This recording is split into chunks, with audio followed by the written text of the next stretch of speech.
सूद खाने वालों, चोरी करने वालों, डकैती डालने वालों, तुम्हें अपने रब के ऊपर भरोसा क्यों नहीं है? मेरा रब तो 40 टन 100 टन का 100 किलो का 100 कुंटल का 1 टन 40 टन मछली को, व्हील मछली को खिलाता है। मेरा रब तो उसको भी भूखा नहीं सुलाता है। तुझे अपने रब के ऊपर भरोसा क्यों नहीं रहा है? तू अपने भाई की मजबूरी का फायदा क्यों उठा रहा है? तू उसको 1 लाख देकर 1,10,000 क्यों ले रहा है? तू उससे 100 रुपए की जगह पर 500 रुपए क्यों ले रहा है? तू कैसा मुसलमान है? तुझे अपने रब के ऊपर भरोसा क्यों नहीं रहा? तुझे अपने रब की, अपने अल्लाह की जात के ऊपर तवक्कुल क्यों नहीं रहा?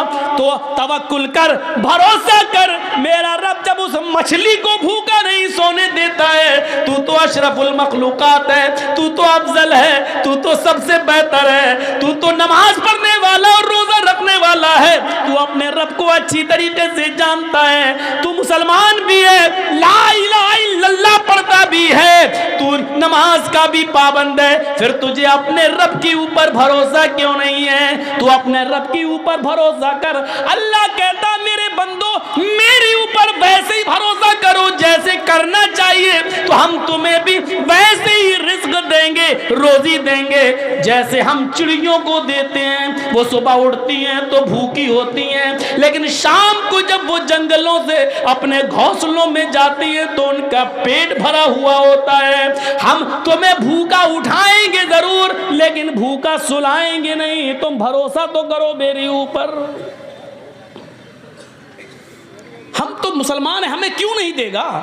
हमारा रब तो वो है, हमारा परवरदिगार तो वो है जो काली रात में, काले जंगल में, काले पहाड़ पर काले रंग की जब चींटी चलती है तो इतनी बुलंदी से वो उस चींटी को भी देखता है। उसके जब पैर के रखने की जो आहट होती है, हमारा रब उस आहट को भी सुन लेता है, उसको भी ग़िज़ा देता है। अल्लाह ने उसको पेट दिया है तो ऐसी नाक भी दी है उस मामूली चींटी को कि हम अपने बगल की, अपने हाथ की चीज को नहीं सूंघ पाएंगे, लेकिन उस चींटी को देखो, उसकी ग़िज़ा 1 मंजिल की दूरी पर रखी है, 2 मंजिल पर रखी हुई है, लेकिन उसकी नाक में अल्लाह ने इतनी स्पिरिट दे दी, इतनी स्ट्रॉन्ग बना दी, खुशबू सूंघने की उसको ऐसी शक्ति दे दी कि वो अपना रोजी रिस्क तलाश करने के लिए 2 मंजिल पर चली जाती है। मेरा रब उस चींटी को भी हौसला देता है, उसको भी नाक दिया है, उसको भी रोजी देता है, मछलियों को भी देता है। अरे हम किसको क्या देंगे? हम अपने दोस्तों को दस्तरखान पे बिठाएंगे, खिलाएंगे, लेकिन अपने दुश्मन को हम देखना भी गवारा नहीं करेंगे। शादी मेरे बेटे की है, हम अपने यार दोस्तों को बुलाएंगे, लेकिन अपने दुश्मन को हम नजरअंदाज कर देंगे। मेरे भाइयों, हम दोस्तों को खिलाएंगे पिलाएंगे, लेकिन दुश्मन को भूल जाएंगे, उसकी तरफ नजर उठाकर भी नहीं देखेंगे। मेरा रब तो वो है जो दोस्त को भी खिलाता है, दुश्मन को भी खिला रहा है, नमाज पढ़े उसको भी दे रहा है, न पढ़े उसको भी दे रहा है, जो ला इलाहा इल्लल्लाह का इकरार करता है वो उसको भी देता है, और जो मूर्तियों की पूजा कर रहा है वो उसको भी दे रहा है। उसकी नजर में खाने और पीने में कोई इम्तियाज नहीं। ओ मेरे बंदो, जब हम काफिरों को दे सकते हैं तो तुम्हें क्यों नहीं दे सकते? तुम तो मेरे करीबी बंदे हो। मेरा रब तो वो है जो दोस्त दुश्मन नहीं, वो सबको देता है। 90 साल के एक बूढ़े को इब्राहिम अलैहिस्सलाम ने दस्तरखान से उठा दिया था, ये कहकर कि तू आग का नाम लेकर खा रहा है, रख अल्लाह का नाम ले। उसने कहा नहीं लेंगे, आग ही मेरा रब है। भगा दिया उसको। जिब्रील आ गए, अरे इब्राहिम, तुमने आज उस बूढ़े को बुलाया और खाना भी नहीं खिलाया, भगा दिया, जाओ उसको पकड़ के लाओ और खिलाओ। जिब्रील से इब्राहिम अलैहिस्सलाम कहने लगे, अरे वो तो अल्लाह का नाम ही नहीं लेता। कहा इब्राहिम, वो तो 90 साल में पूरी जिंदगी में कभी उसने अपने रब का नाम नहीं लिया।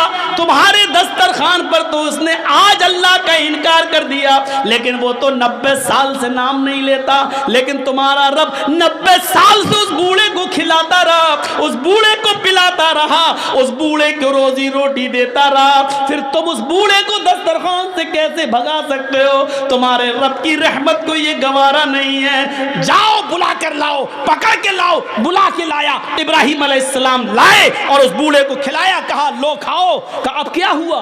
मैं अल्लाह का नाम नहीं लूंगा। कहा मत लो, मैं आग का नाम लूंगा। लो। अरे अब क्या हुआ? अचानक कैसे बदल गए? फरमाया मेरे रब की रहमत को गवारा नहीं हुआ कि कोई भूखा दस्तरखान से उठ जाए। मेरे रब ने कहा वो तो 90 साल से मेरा नाम नहीं ले रहा है, फिर भी हमने उसको खिलाया पिलाया है। फिर तुम कैसे उठा सकते हो? जब अल्लाह को एतराज नहीं तो तुम्हें कैसी ऑब्जेक्शन, तुम्हें कैसा एतराज? उस बूढ़े ने कहा आपका रब इतना मेहरबान है, फिर मुझे उस रब से जोड़ दो जिसकी रहमत का ये हाल है। मेरे भाइयों, वो बूढ़ा पहले इब्राहिम अलैहिस्सलाम से जुड़ता है, अपने रब से जुड़ता है, उसके बाद खाना खाता है, अल्लाह का नाम लेता है और खाना शुरू कर देता है। मेरे भाइयों, ये रब है जो गैरों को भी खिला रहा है, अपने दुश्मनों को भी खिला रहा है, नाफरमानों को भी खिला रहा है। जब वो खिलाने पिलाने वाला है तो हमें रोजी रोटी की इतनी फिक्र क्यों हो रही? होनी चाहिए, लेकिन इतनी फिक्र नहीं। जब 40 टन गोश्त खाने वाली मछली को खिला रहा है वो, तो हमें 2-4 रोटी के लिए इतनी फिक्र क्यों? इतना उतार चढ़ाव है। क्या होगा? कल कहाँ से खाना आएगा? 1 महीने बाद हम रिटायर हो जाएंगे सरकारी नौकरी से, फिर हमारे बच्चों को कौन देखेगा? हमारी 4 बेटियां हैं, हमारी बेटियों की शादी कैसे होगी? इनके लिए जहेज का इंतजाम। अरे मुआशरे में, समाज के लोगों, जहेज की लानत को खत्म करो। अगर इसको आपने खत्म कर दिया तो बहुत बड़ा एक जिहाद आप जीत जाओगे, बहुत बड़ा एक मार्का आप हासिल कर लोगे। क्योंकि इंसान नाजायज तरीके से जो कमा रहा है, अक्सर उसमें ऐसे हैं कि जिनको अपनी बेटियों की शादी करना है, उनको अपना फ्यूचर है, मेरी बेटी की शादी कैसे होगी, इसलिए वो नाजायज तरीके से माल कमा रहा है। एक मुसलमान को दूसरे मुसलमान की हमदर्दी होनी चाहिए, एक मुसलमान को दूसरे मुसलमान का दर्द होना चाहिए। आओ मैं तुम्हें वो वाकया सुनाता हूँ जो वाकया हमारे और आपके ज़मीरों को झंझोड़ देगा। अल्लाह के नबी सल्लल्लाहु अलैहि वसल्लम के 2 सहाबियों का वाकया है। तज़किरतुल हुफ़्फ़ाज़ में अल्लामा शमसुद्दीन ज़हाबी नकल करते हैं, 2 सहाबियों का कि कपड़े की दुकान है। सुनिए, आप लोगों का असल मार्केट अहमदाबाद, 2 दुकानें हैं। मान लीजिए एक आपकी भी है, मेरी भी है, और हम भी यहीं रहते हैं। मेरी भी कपड़े की और आपकी भी कपड़े की। अक्सर ऐसा होता है कि नहीं, एक कस्टमर कपड़ा ख़रीदने आ रहा है तो ये दुकान वाला भी कहता इधर आओ भाई, आओ हमारे पास अच्छा माल है। दूसरा भी कहता अरे भाई इधर आओ, हम तुम्हें आज अच्छा दिखाएं। होता कि नहीं होता है? ये कंपटीशन है, होता है। मौलाना साहब के पास चले जाओ और जाते हैं लोग, मौलाना हाँ यार मेरे बगल में एक आदमी ने और दुकान खोल ली है। अच्छा क्या हुआ? अरे यार मेरे कपड़े की थी, उसने भी कपड़े की खोल ली है। तो चाहते क्या हो? चाहता ये हूँ कि कोई ऐसी चीज़ दे दो कि उसके पास कस्टमर ना जाए, सब मेरे ही पास आ जाएं। और माशाअल्लाह मौलाना के पास हर मर्ज़ का इलाज है। खुद बेचारा 5,000 रुपये महीने पे इमामत कर रहा है। उसको मालूम नहीं शाम तक हमारे पास खाने को क्या आएगा, लेकिन इलाज हर चीज़ का है। ओह, उसकी दुकान पे कस्टमर न जाएं कहाँ? तो एक काम करो, शाम को आना, मैं एक तावीज़ बना दूंगा। लिखा। और अक्सर ये वो मौलवी होते हैं जो मुंह में पान भरे रहते हैं, तंबाकू वाला,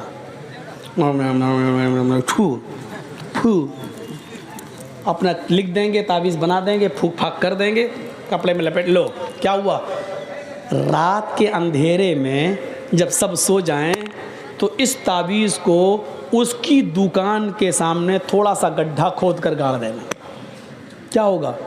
जो भी कस्टमर उसकी दुकान पर जाएगा उसका दिल ही नहीं लगेगा, वो लौट के तुम्हारे पास आएगा ही आएगा है। उसकी दुकान बंद हो जाएगी, तेरी चलेगी। एक छोटा सा सवाल आपसे, क्या अल्लाह के रसूल इसलिए आए थे कि एक की दुकान बंद कर दी जाए और एक की दुकान चलने दी जाए? ईमानदारी के साथ बताओ, दिल पर हाथ रख के बताओ, क्या अल्लाह के रसूल इसलिए आए थे? क्या ऐसी कोई दुआ बताई होगी कि एक की दुकान बंद हो जाए और एक की चले? नहीं, नबी से कम ये तवक्को आप मत रखिए। हाँ, तवक्को रखना है तो ये रखिए कि अल्लाह के रसूल ने ऐसी दुआ ज़रूर बताई होगी कि आपकी भी दुकान चले और आपकी भी चले, आपके भी घर में चूल्हा जले, इसके भी घर में चूल्हा जले।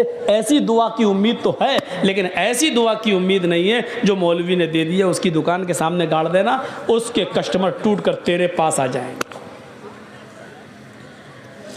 2 सहाबियों की दुकान है एक बाज़ार में, एक कस्टमर आता है और एक सहाबी की दुकान पर बैठ जाता है। वहाँ आवाज़ें देने का रवाज नहीं था। भाई कस्टमर है, किस्मत है, चाहे तो इसकी दुकान पर आ जाए, चाहे मेरी दुकान पर आ जाए। आवाज़ नहीं दी जाती थी। अच्छा, हो सकता है थोड़ा सा भूल हो गई होगी, 1 टन 10 कुंटल को बोलते हैं। चलिए, अब भाई हम लोग अंग्रेज़ी स्कूल में तो पढ़े नहीं हैं, मैथमेटिक्स इतनी हमारी मजबूत नहीं है, गलती हो तो सुनिए।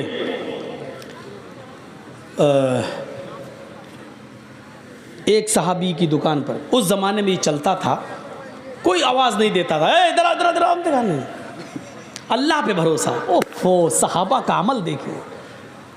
कोई आ रहा है, मेरी दुकान पे आएगा तो हम दिखा देंगे, उसकी दुकान पे आए वो दिखाते। भाई वो भी अपनी बीवी बच्चों के लिए बैठा, मैं भी बैठा। देखिए सोच क्या थी।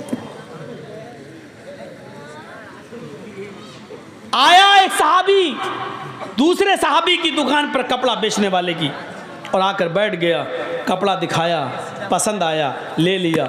मोल भाव नहीं चलता था, एक दाम ये है, ले गया। उसकी किस्मत में था, बेच दिया कपड़ा, ले गया वो। थोड़ी देर के बाद एक और कस्टमर आया, दोनों दुकानें आमने सामने, लेकिन वो इसी दुकान पर आया जिस दुकान से अभी थोड़ी देर पहले कस्टमर कपड़ा ले जा चुका है। इसी दुकान पर आता है और गुफ्तगू चलती है, और थोड़ी देर के बाद वो भी एक कपड़ा खरीद के ले जाता है। थोड़ी देर गुजरती है, एक और तीसरा कस्टमर आता है। तीसरा कस्टमर भी इसी दुकान पर आता है जिससे 2 कस्टमर पहले कपड़ा ले जा चुके हैं। ये भी यहाँ से तीसरा कपड़ा खरीद कर ले जाता है, चला जाता है।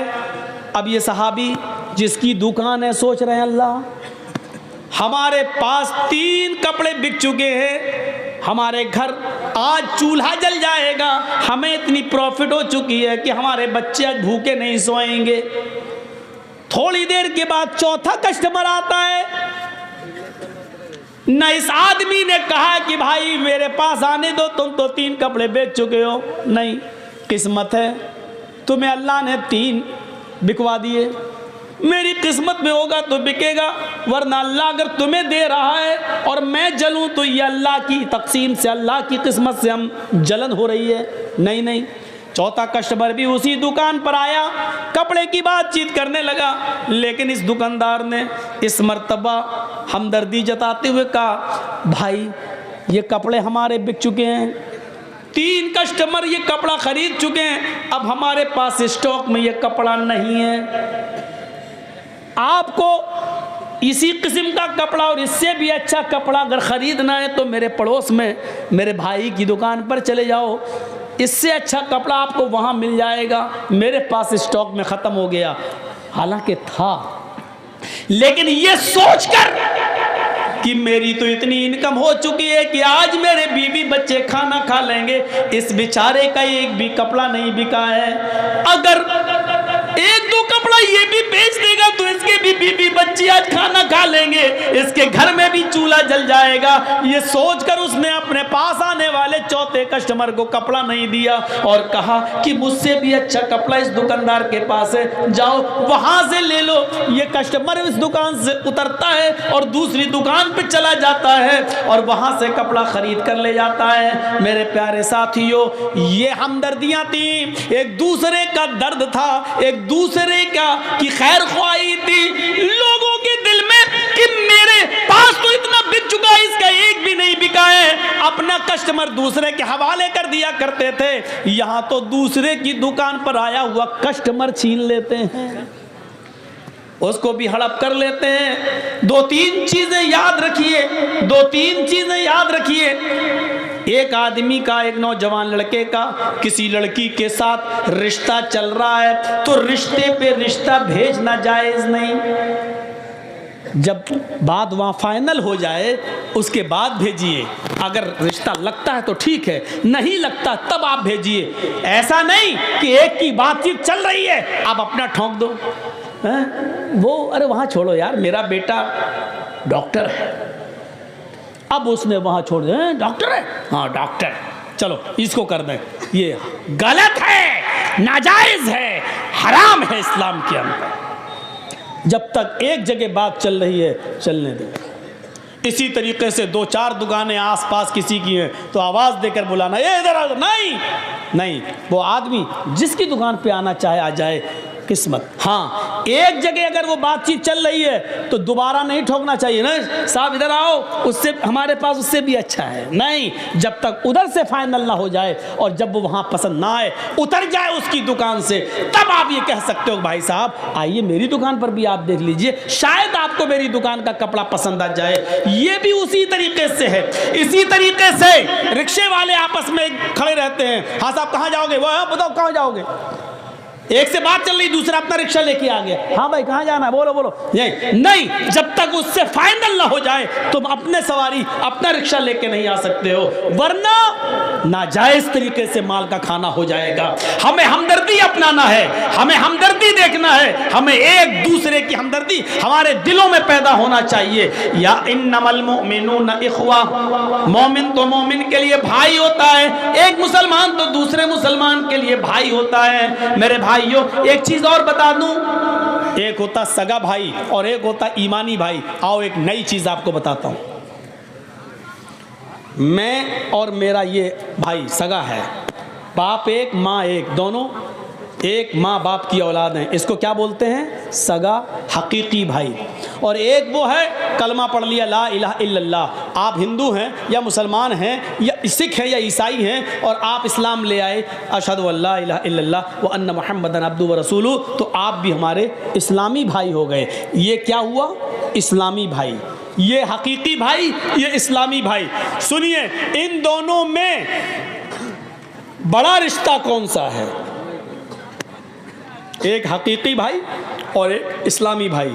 अब आप कहोगे कि ना हकीकी भाई एक ही बाप की औलाद, नहीं, इन दोनों में अहमियत के हामिल और काबिले रश्क रिश्ता कौन सा माना जाएगा, जो इस्लाम लाया है और कलमा जिसने पढ़ लिया है, इसकी जो अहमियत होगी वो इसकी नहीं है। दलील सुनिए, जंगे बद्र सुना है ना नाम, पहली इस्लामी जंगे बद्र जो हुई उसमें बहुत से काफिरों को कैद कर लिया गया। 70 काफिर मारे गए और 70 ही काफिरों को कैद किया गया। उन कैदियों में एक कैदी थे अदी इब्ने उमैर, एक कैदी थे अदी इब्ने उमैर, ये भाई थे हजरत मुसाब इब्ने उमैर के, दोनों सगे भाई, बाप का नाम उमैर, बाप के दो बेटे, एक का नाम मुसाब, एक का नाम अदी। अब सुनिए, मैं किसी को भी खड़ा करके पूछ सकता हूं, देखें गौर से सुन रहे हो कि नहीं सुन रहे हो। एक का नाम मुसाब, बाप का नाम क्या है, उमैर, उमैर के दो बेटे हैं, एक का नाम है मुसाब और एक का नाम है अदी। मुसाब मुसलमान है और अदी काफिर है। मुसाब जंगे बदर में नबी अकरम का साथ दे रहे हैं और आदि जंगे बदर में अबू जहल का साथ दे रहा है। सुन रहे हैं आप? अब इसको आपने समझ लिया। अब समझने के बाद आइए अब दिखाता हूं मैं मंजर। जंगे बदर जब खत्म होती है तो 70 काफिर कैद किए जाते हैं। उन काफिरों में मुसाब इब्ने उमैर का भाई अदी इब्ने उमैर भी गिरफ्तार कर लिया जाता है। अल्लाह के नबी ने महबूस कैदी काफिर काफिरों के बारे में हुक्म दिया, इन कैदियों के बारे में कि इनको बेड़ियां पहना दो। ताकि ये भाग न जाएं। हाथों में हथकड़ियां और पैरों में बेड़ियां डाल दो। तो बेड़ियां डालते हुए चले आ रहे थे सहाबी काफिरों के। जब आदी इब्ने उमैर का नंबर आया तो आप ताज्जुब करेंगे कि आदी इब्ने उमैर के पैरों में बेड़ियां डालने की बारी या नंबर जिस सहाबी का था उसके हैल पर थे मुसाब इब्ने उमैर। जब आदी इब्ने उमैर के पैरों में बेड़ियां डाली जाने लगी और उनके पैर की बेड़ियों को टाइट किया जाने लगा, जोर से कसा जाने लगा, तो मुसाब इब्ने उमैर अपने भाई के पैरों में पड़ने वाली बेड़ियों को देखकर कह रहे थे, यहां से टाइट करो, यहां से इसका बोल्ट कसो, यहां से टाइट करो।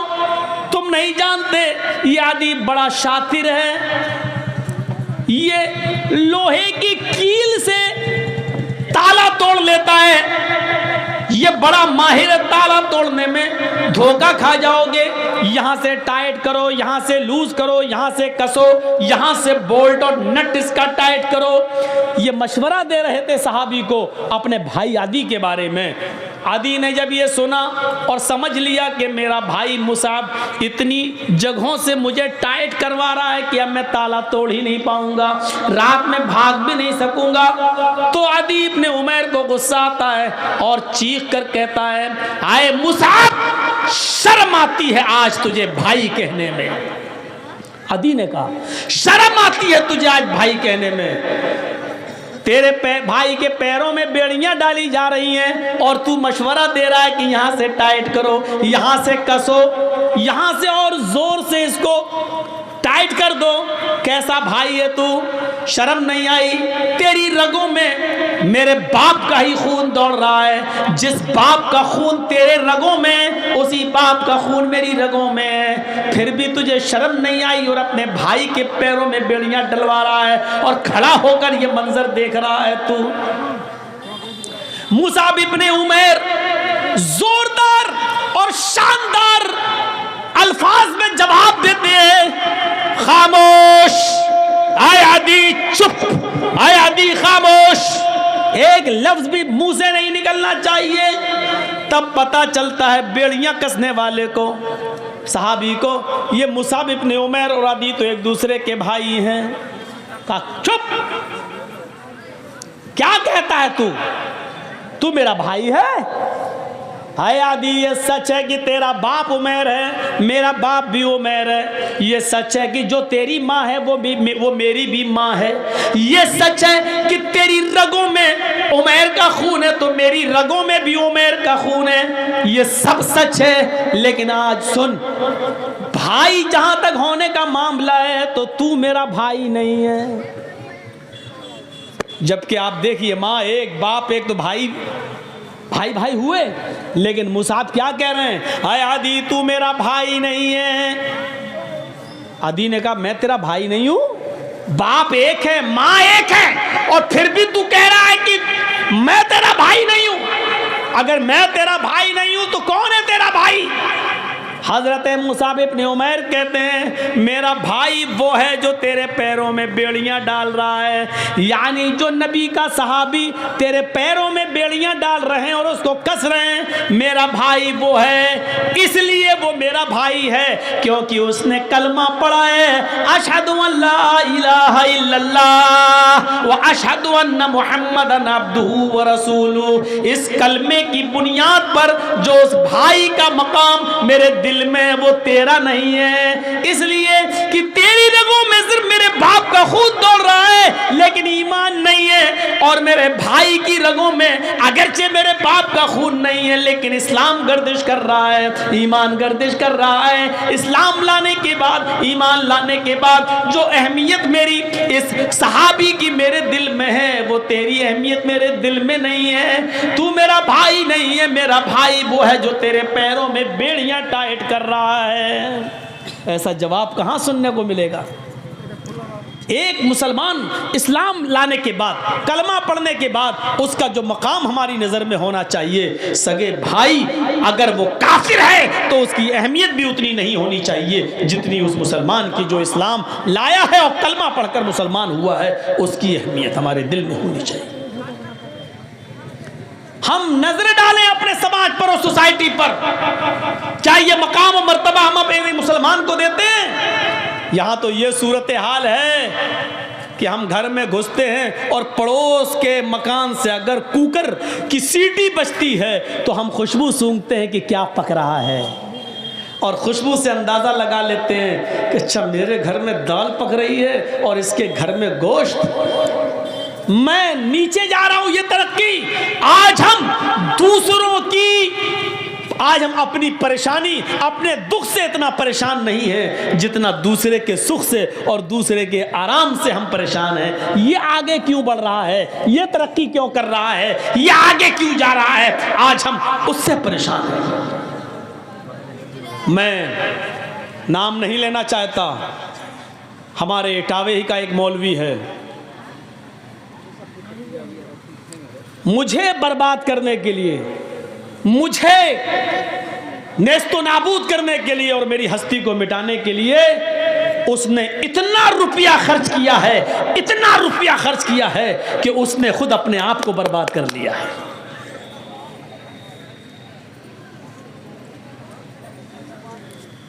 उंगली से लेकर, एड़ी से लेकर चोटी तक का जोर लगा दिया है उसने।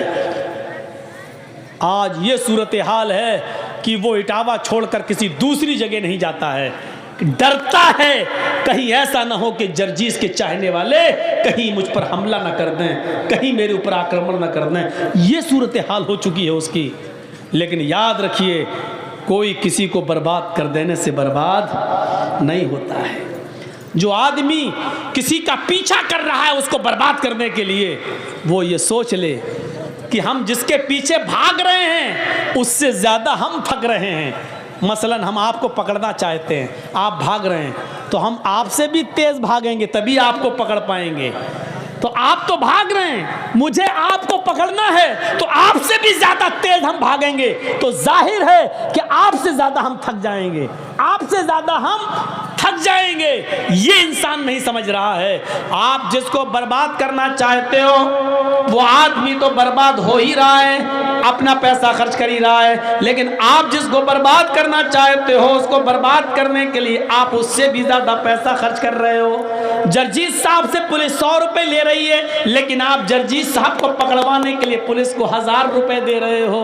जर्जीत साहब बचने के लिए पुलिस को 100 रुपये दे रहे हैं, लेकिन आप पुलिस को 1000 रुपये देकर जर्जीस को पकड़वा रहे हैं। मेरे भाइयों, आप बर्बाद पे बर्बाद होते चले जाएंगे। इसीलिए फरमाया कि एक मुसलमान की शान नहीं है कि किसी मुसलमान से जले और उससे हसद रखे, क्योंकि हसद इंसान को बर्बाद कर देता है। हमारी हालत ऐसी हो गई है, जमीन पर एक छुरी पड़ी हुई है, छुरी जिससे आप बकरी को ज़िबा करते हैं। ज़िबा करने वाला हिस्सा ये है, ऊपर यहाँ से बकरी ज़िबा होती है, तेज धार यहाँ है और ये हिस्सा ऊपर है और उस पर एक बकरी का खून लगा हुआ है छुरी पर। सुनिए मिसाल, छुरी जमीन पर पड़ी है और काटने वाला हिस्सा ऊपर की तरफ है और छुरी खड़ी है और छुरी के ऊपर बकरी का खून लगा है। एक कुत्ता वहां से गुजर रहा, फिर कुत्ते की मिसाल, एक कुत्ता वहां से गुजर रहा, कुत्ते ने छुरी पर लगा हुआ खून देखा तो कुत्ता उस खून को चाटने के लिए गया और जैसे ही कुत्ते ने जबान निकाली, जैसी छुरी को लगा हुआ खून चाटा, उसने बकरी का खून तो चाट लिया, लेकिन चाटते हुए छुरी की धार ने उसकी जबान काट दी और उसकी जबान से जो खून निकला वो छुरी पर लग गया। कुत्ता समझता है अभी खून बाकी है, बकरी का पूरा खून हम चाट नहीं पाए। उसने फिर दोबारा चाटा, दूसरी जगह से जबान कटती है, कुत्ते का दोबारा खून उस छुरी पर लगता है। कुत्ता फिर समझता है अभी खून और बाकी है। कुत्ता बार बार छुरी को चाट रहा है और हर बार वो जबान को दूसरी जगह से काट रहा है। इतना चाटता है छुरी को कि उसकी जबान कट के ज़मीन पर गिर जाती है और कुत्ता मर जाता है। ये समझकर कि ये बकरी का खून है वो चाटता रहा, हालांकि वो अपने आप को बर्बाद करता रहा और बर्बादी के दहाने पर पहुंच गया। हम जिस मुसलमान को या जिस भाई को या जिस अपने पड़ोसी को हम बर्बाद करना चाह रहे हैं, जलन कर रहे हैं, हम समझ रहे हैं कि उसको बर्बाद कर रहे हैं, लेकिन उसको बर्बाद करने के चक्कर में हम अपने आप को बर्बाद कर लेते हैं। हमने एक हमला किया, नाकाम हुआ, पैसा बर्बाद, दोबारा हमने उसको फिर बर्बाद करना चाहा, फिर हमारा नुकसान हुआ। नतीजा ये निकला कि अल्लाह ने उसको तो बचा लिया लेकिन आपको बर्बाद कर दिया। मेरे भाइयों, जैसे कुत्ता जबान से बार बार छुरी को चाट रहा है और उसका ही खून है, वो समझ रहा है कि बकरी का खून चाट रहे हैं, हालांकि वो अपना ही खून चाट रहा था। यही सूरत हाल हमारी है। हम दूसरे को बर्बाद करना चाहते हैं, लेकिन हकीकत यह है कि हम अपने आप को बर्बाद कर रहे हैं। मुसलमानों, कुछ नहीं मिलेगा। जीती जागती अगर तुम्हें तस्वीर देखना हो तो मुझे सामने रख लो। आज मेरे पीछे पड़ने वाला आज बेचारा टामे टोइयां मार रहा है, अंधेरे में पड़ा हुआ है, आज वो सोता है, मेरे खिलाफ वीडियो निकालता है और जी हिंदुस्तान को देख के कहता, देखिए मौलवी जर्जीस ने क्या क्या कहा है मोदी के बारे में, यानी हमारे ऊपर केस करवाना चाहता है, बीजेपी के लीडरों से मिलता है और हमारे खिलाफ जितनी भी तकीरें मोदी और योगी के खिलाफ हैं वो सब निकाल कर इकट्ठी करके उसकी सीडी पहुंचाता है, मेरे ऊपर केस करवाता है। लेकिन अल्हम्दुलिल्लाह हम तो 1000, 2000, 5000 रुपए वकील खड़ा करके हम तो जमानत पे रिहा हो जाते हैं, निकल जाते हैं, लेकिन वो हमसे भी ज्यादा पैसा खर्च करके वकील तैयार करता है, हाई कोर्ट और सुप्रीम कोर्ट तक दौड़ता है। मेरे भाइयों, हमको नेस्तो नाबूद करने के लिए, अरेस्ट करवाने के लिए, गिरफ्तार करवाने के लिए उसने अपने आप को बर्बाद कर लिया। यहां तक कि उसकी एक जमीन तक बिकने की नौबत आ गई है, जमीन जायदाद तक बिकने लगी है। यह सूरत हाल है। जीती जागती तस्वीर मैं हूं और मेरा वो मुखालिफ, मेरा वो दुश्मन है। यहां से इबरत हासिल करो।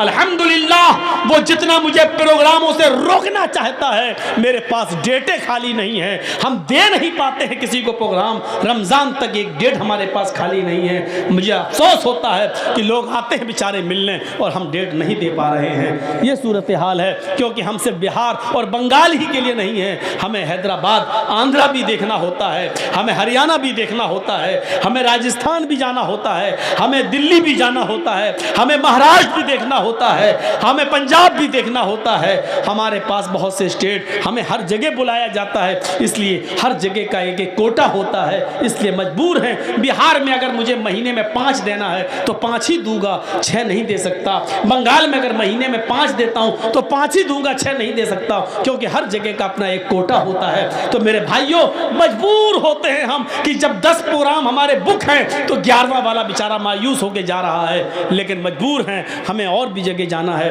वो हमें रोकना चाहता है, लेकिन किसी के रोकने से कुछ नहीं होता है। मा तशाऊना इल्ला अन यशा अल्लाह, तुम्हारे चाहने से कुछ नहीं होता जब तक कि अल्लाह ना चाहे। वह तो इज्जो मन तशा, वह तो जिल्लो मन तशा, वो जिसको चाहे इज्जत दे, वो जिसको चाहे जिल्लत दे। इज्जत और जिल्लत का ठेकेदार तू नहीं है, मैं नहीं हूं। देख लो कि शान से बनाया था कृषि कानून और किसानों ने लोहा मनवा लिया, साल भर रुक गए, 750 किसानों की कुर्बानियां भी दे दी, लेकिन झुका दिया। 56 इंच का सीने को 28 इंच पे ले आए, आधा कर दिया। पत्थर की लकीर थी जिसकी बात, जो अपनी बात वापस न लेने में बड़ा मशहूर था, जिसके मुंह से जो चीज निकल जाए वो वापस लेने का नाम नहीं लेता था। लेकिन कैसे उसने अपने घुटने टेक दिए किसानों के आगे और हाथ जोड़ के कहा कि मैं माफी चाहता हूं, मुझे माफ कर दो, मैं समझा नहीं सका।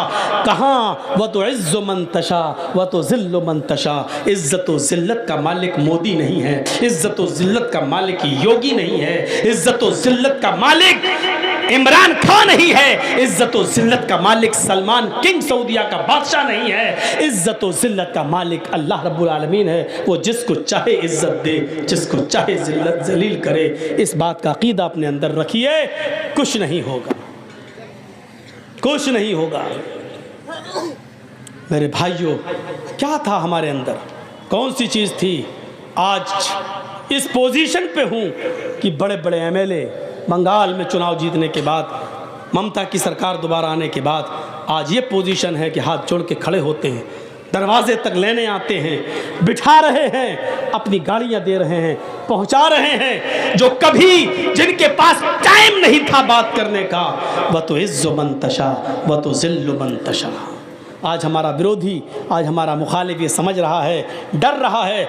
ऐसा तो नहीं कि मौलाना जर्जीस साहब बंगाल में प्रचार करके ममता के इतने करीब हो गए हों, कहीं बंगाल से हमारे ऊपर केस ना करवा दें। और जिस तरीके से हम उनको यूपी की जेल में भेजते हैं, कहीं ये मौलवी जर्जीस हमें बंगाल की जेल में ना भेज दे। नींद नहीं आती है उसको, ये लाइव प्रोग्राम यहाँ चल रहा है, वो अपनी आंखों से देख रहा होगा। उसको जब तक वो मुझे सुन नहीं लेता है, चैन नहीं मिलता है उसको, वो उसको हो सकता है जैसे आजकल के नेताओं के सपने में आतंकवादी आते हैं, ऐसे ही इस मौलवी के सपने में मौलवी जर्जीस आता है। ये ट्यूब तलाश कर करके तकरीरें निकालता रहता है और फिर उसमें मसाला लगाकर वो कोर्ट में पेश करता, देखो जर्जीस ये बोले, देखो जर्जीस ये बोले। अल्लाह का शुक्र है, जो कुछ बोले बिहार बोले, मुकदमा बिहार में होगा ना। जो कुछ बोले बंगाल में बोले, मुकदमा बंगाल में होगा ना। तो बंगाल में कौन मुकदमा कर रहा है? बंगाल में भी मुकदमा होने लगे मेरे ऊपर, तो इसीलिए हमने ममता दीदी का प्रचार किया था। क्या इसीलिए तो प्रचार किया था, ताकि हम अपनी बात, इस्लाम की बात, कुरान की बात, हदीस की बात डंके की चोट पे कह सकें और हमारा कुछ नहीं हो। इसीलिए तो हमने किया था। अल्हम्दुलिल्लाह आज खुल के बोलता हूँ, डंके की चोट पे बोलता हूँ, पूरी आज़ादी के साथ बोलता हूँ। और तकरीर ख़त्म करने के बाद पुलिस वाले सैल्यूट मारते हैं, साहब नहीं नहीं सही बोले, ठीक बोले। हाँ थोड़ा सा डर है अभी, 5-6 महीने यूपी में नहीं बोल रहा हूँ। बड़ी गंदी सियासत है यूपी में। हमारे पास महाराज जी के आदमी आते हैं, महाराज जी समझ गए ना, ज़्यादा और कुछ नहीं बोलूँगा, ना तो हमारा विरोधी सुन रहा होगा निकाल लेगा। महाराज जी के आदमी आए, कहते हैं कि मौलाना साहब आप हमारी पार्टी में आ जाओ। मैंने कहा मैं अपनी खबर नहीं खोदूँगा। बोले अगर हमारी पार्टी में नहीं आ सकते हैं तो उधर चले जाओ, आपकी मुसलमानों की एक पार्टी है, समझ गए ना, उसका भी नाम नहीं लूँगा, आप समझ जाओ। तो हमने कहा भाई मैं उधर जाऊँ या ना जाऊँ, आपको इससे क्या फ़र्क पड़ता है? भाई आपकी पार्टी में हम नहीं आ सकते हैं, लेकिन हम कहीं भी जाएं, कहीं भी नहीं। आप अखिलेश के साथ गए तो हम मुकदमे हो जाएंगे आपके ऊपर, मायावती के साथ गए या कांग्रेस के साथ गए तो आपके ऊपर मुकदमे हो जाएंगे। मौलाना कलीमुद्दीन को गिरफ्तार किया गया ना, आपको भी अंदर कर दिया जाएगा। हमने कहा जुर्म क्या है मेरा? कहा जुर्म करता कौन है? आपके ऊपर केस इतने लाद देंगे, ये साबित करो कोर्ट में हम मुजरिम नहीं है, 10 साल आपको लग जाएंगे। 10 साल के बाद कोर्ट कह देगी बाइज्जत बरी, 10 साल में तो हमारा काम हो जाएगा। आप अंदाज़ा लगा रहे हैं आप,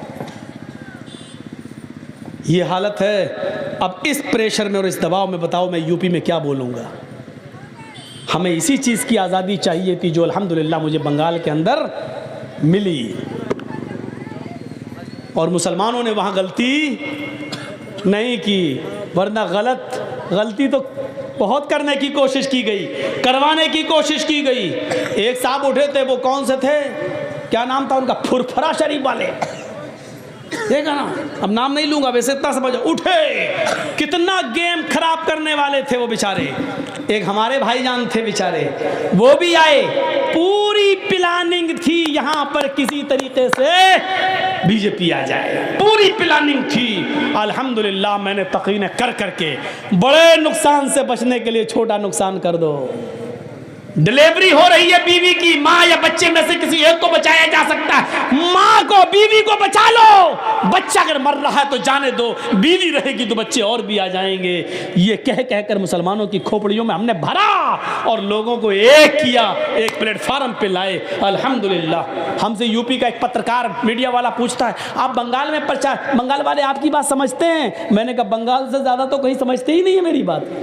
हमने कहा यूपी में लोगों की समझ में नहीं आ रहा है, बंगाल में एक तकरीर की सारा मुसलमान एक हो गया, सारा मुसलमान एक हो गया। अब बताओ बंगाल में ज़्यादा समझते हैं कि यहाँ ज़्यादा समझ रहे हैं? कहा यूपी में किसका करोगे? मैंने कहा भैया मैं किसी का नहीं कर रहा हूँ, जिसका करना चाह रहा था तो धमकी आ गई, या तो इधर करो या उधर करो। इधर आओ या उधर आओ। अब ये सोचने की चीज़ है कि हम इनके साथ तो आ नहीं सकते क्योंकि बीजेपी है, बीजेपी पे तो हम जा नहीं सकते, तो डायरेक्ट उधर जाओ, आपके ऊपर कोई केस नहीं होगा, जितना गाली देना हो दे दो, कुछ नहीं होगा। मैंने कहा ये क्या बात रही? बोला बस आप वहां चले जाओगे हमें फायदा होगा। ये कौन कह रहा है? महाराज जी के आदमी हमारे पास आकर कह रहे हैं। मेरे भाइयों, मेरे दिमाग में भैंस का गोबर नहीं भरा है, इतनी समझदारी है मेरे अंदर कि मेरे पास ये चीजें और खबरें क्यों पहुंचाई जा रही हैं, और ऐसा करके तुम कौन सा गेम खेलना चाहते हो। मेरे पास भैंस का गोबर नहीं है मेरे दिमाग में, इतनी अकल मैं भी रखता हूं। कुछ लोग जो उस पार्टी से जुड़े होंगे उनको बुरा लगेगा, बहुत ही क्षमा और माफ़ी के साथ मैं ये बात कह रहा हूं। बुरा नहीं लगना चाहिए आपको, जिसकी ऊपर बीतती है वो जानता है, और जिसको धमकी मिलती है वो जानता है। कितना मैंने सोचा था कि आप लोग बैठिए, माइक चल रहा है, बैठे रहिएगा। थोड़ा सा आप लोग अपने ट्यूबलाइट जला लीजिए या मोबाइल जला लीजिए, थोड़ा सा जला लीजिए। तो मेरे भाइयों, कोई नहीं उठेगा, 10 मिनट आप और बैठ जाइए, बस 10 मिनट से ज़्यादा मैं आपका टाइम नहीं लूँगा क्योंकि 2 घंटा मेरा हो गया। 10 मिनट और आपसे मेरी गुजारिश है कि थोड़ा सा बैठे रहिए। तो मैंने आपके सामने जो बातें रखी हैं वो यही है कि एक मुसलमान की दूसरे मुसलमान के साथ हमदर्दी होनी चाहिए, एक मुसलमान दूसरे मुसलमान को अपने दिल में जगह दे। अगर कोई देख ले कि मेरी 2-3 चीज़ें बिक गई हैं, अब मेरे भाई की नहीं बिकी है, तो उसके लिए भी रास्ता हमवार कर दे, उसके लिए भी अपने कस्टमर उसके पास भी भेज दे। हमदर्दी अपनाओ मेरे भाइयों, जो अपने लिए पसंद करो वो अपने भाई के लिए पसंद करो। आपको मालूम होगा सईद इब्ने जुबैर एक ताबई गुजरे हैं, और हज्जाज इब्ने यूसुफ ने इनको गिरफ्तार करने का हुक्म दे दिया कि सईद इब्ने जुबैर को पकड़ के लाओ। बहुत दिलचस्प वाकया सुना रहा हूं आपको। सईद इब्ने जुबैर को कहा, पुलिस वालों को हुक्म दिया कि सईद इब्ने जुबैर जहां पकड़े जाएं, इनको गिरफ्तार करके मेरे पास ले आओ, इनकी गर्दन में अपने सामने कटवाऊंगा, इनको कत्ल में अपने सामने करवाऊंगा। पुलिस वाले 10-15 दिन तक ढूंढते रहे लेकिन सईद इब्ने जुबैर नहीं मिले। एक दिन किसी मुसलमान ने जासूसी कर दी और बता दिया कि सईद इब्ने जुबैर फला आदमी के घर छुपे हुए हैं। गौर करो, एक मुसलमान दूसरे मुसलमान की जासूसी करता है। कोरोना के टाइम में, लॉकडाउन के टाइम में जितने मुसलमानों ने जासूसी की है उतनी किसी ने नहीं की, मुसलमानों ने मुसलमानों की जासूसी की है। तो सुनिए मेरे प्यारे साथियों, गौर से सुनो। एक मुसलमान जासूसी करता है और हज्जाज इब्ने यूसुफ की पुलिस को बता देता है कि सईद इब्ने जुबैर फला आदमी के घर में छिपे हुए हैं, रात में छापा मारना और पकड़ लेना। 15 दिन तक इधर उधर भागते भागते सईद इब्ने जुबैर ने अपने आप को किसी तरह बचाया, लेकिन जासूसी हो जाने के बाद रात की तारीकी में, रात के अंधेरे में जब हज्जाज की पुलिस ने छापा मारा तो सईद इब्ने जुबैर उसी घर में मिल गए और पकड़ लिया गया। सईद इब्ने जुबैर को अब हज्जाज के पास लाने की तैयारी होने लगी, हज्जाज के पास लाने की तैयारी होने लगी, लेकिन हज्जाज ने कह दिया था कि उनको जिंदा पकड़ के लाओ, क्योंकि सईद इब्ने जुबैर को मैं अपने सामने कत्ल होते हुए देखना चाहता हूं। पुलिस वाले इनको लेके चल रहे हैं। 1 दिन गुजर गया, 2 दिन गुजर गया, अभी 1 हफ्ता लगेगा। इतनी दूर बैठता है हज्जाज कि अभी इनको ले जाने में 1 हफ्ता लगेगा। 10 दिन का सफर है, 2 दिन सफर में गुजर गए, 8 दिन बाकी हैं। लेकिन पुलिस वालों को रहम आ जाता है नमाज और रोज़ा देखते हुए कि ये तो बहुत नमाजी हैं, बहुत नेक आदमी हैं। अरे बेचारे को अगर मैं पकड़ कर हज्जाज के पास ले गया तो हज्जाज इसको कत्ल कर देगा, बेचारे इसके कत्ल का गुनाह हम अपने सर पर क्यों ला दें। इन दोनों पुलिस वालों ने मशवरा किया और सईद इब्ने जुबैर को ये कहकर छोड़ दिया, अरे सईद तुम बहुत नेक इंसान हो, तुम्हारा अखलाक बहुत अच्छा है, तुम नमाज और रोजे के पाबंद हो, तुम्हें मालूम है कि हज्जाज तुम्हें मार डालेगा, इसलिए मैं चाहता हूं कि तुम्हें छोड़ दूं। हज्जाज को तो मालूम ही नहीं है कि मैंने तुम्हें पकड़ा है। हज्जाज से हम जाके कह देंगे कि हमने बहुत ज्यादा ढूंढा, बहुत ज्यादा तलाश किया, लेकिन मुझे सईद इब्ने जुबैर कहीं नहीं मिले, सईद इब्ने जुबैर कहीं नहीं मिले। सईद इब्ने जुबैर ने कहा अगर तुम मुझे छोड़ना चाहते हो तो अच्छा है, मेरे बच्चे हैं, मेरी बीवी है। अरे इसको बोलो यार जलाना हो तो जला दे, बंद करना हो बंद कर दे, ऐसा कर रहा है जैसे आंख मार रहा हो। भाई जलाना है तो जला दो, नहीं तो बंद कर दो। तो सईद इब्न जुबैर ने कहा कि मैं कसीरुल अयाल हूँ, मेरे छोटे छोटे बच्चे हैं और मेरी बीवी है। अगर तुम रहम करना चाहते हो, छोड़ना चाहते हो, तो तुम्हारा एक एहसान होगा मेरे ऊपर। उन दोनों पुलिस वालों ने रात के अंधेरे में सईद इब्न जुबैर को छोड़ दिया। जो चीज़ बताना है वो ये, जब सईद इब्न जुबैर को छोड़ दिया तो सईद इब्न जुबैर 1 किलोमीटर गए होंगे बस रात में, लेकिन उनका दिल गवारा नहीं किया। वो लौट कर फिर आए और उन दोनों पुलिस वालों से कहते नहीं नहीं नहीं नहीं, तुमने मुझे छोड़ के अच्छा नहीं किया, चलो मुझे हज्जाज के पास लेकर चलो। दोनों पुलिस वाले कहने लगे सईद तुम्हें मालूम है मैं तुम्हें हज्जाज के पास लेके जाऊंगा तो हज्जाज तुम्हें कत्ल कर देगा। सईद इब्न जुबैर कहते हाँ मुझे मालूम है कि हज्जाज मुझे कत्ल कर देगा। पुलिस वालों ने कहा जब मैंने तुम्हें छोड़ ही दिया है तो तुम भाग क्यों नहीं जाते हो?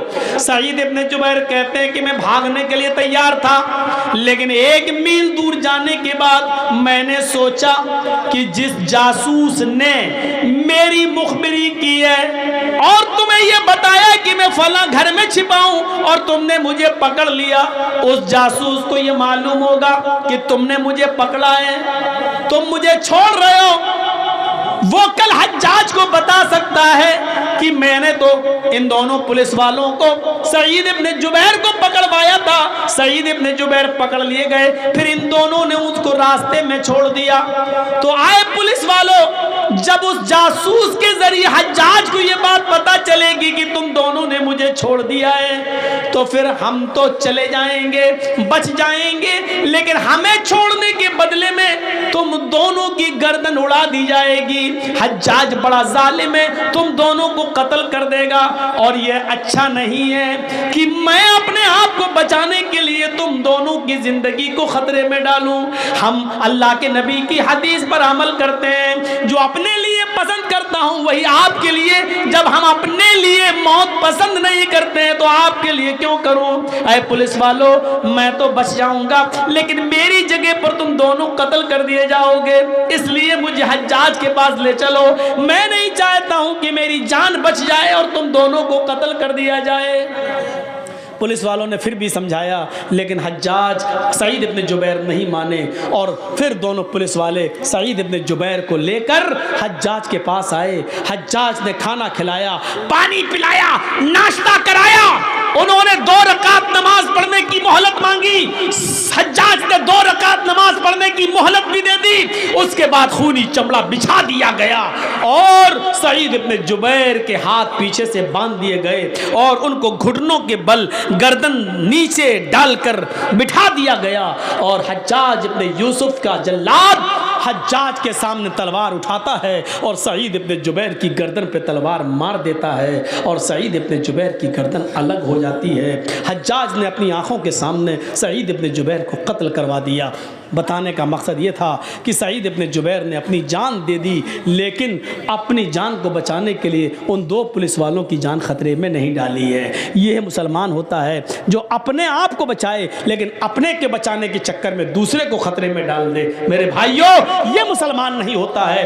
अपने लिए अगर जो चीज़ पसंद नहीं करता तो आपके लिए नहीं। ये एक मुसलमान की शान होनी चाहिए। आज मैंने पूरा 2 घंटे का खिताब मुसलमान की अहमियत, मुसलमान का मकाम, माल और दौलत में मुसलमान के साथ कैसा होना चाहिए और एक मुसलमान को दूसरे मुसलमान का माल नाजायज़ तरीके से नहीं खाना चाहिए, इस टॉपिक पर मैंने आपके सामने खिताब किया है। हम अल्लाह से दुआ करते हैं कि बारे अल्लाह हमारी ख़ताओं को माफ़ फरमा दे, हमारे गुनाहों को बख्श दे, हम जमीअ मुसलमानों को एक प्लेटफार्म पर कायम कर दे, हम सबको आपस में भाई भाई बना दे, एक दूसरे के लिए एक दूसरे के दिल में जगह पैदा फरमा दे, एक दूसरे के लिए कुर्बानी देने का जज्बा पैदा फरमा दे। जब तक हमें जिंदा रख इस्लाम पर रखना और जब हमारा खात्मा हो तो ईमान पर हमारा खात्मा फरमाना। वमा अलैना इल्लल बलागुल मुबीन व आखिरु दावाना अनिल हम्दुलिल्लाहि रब्बिल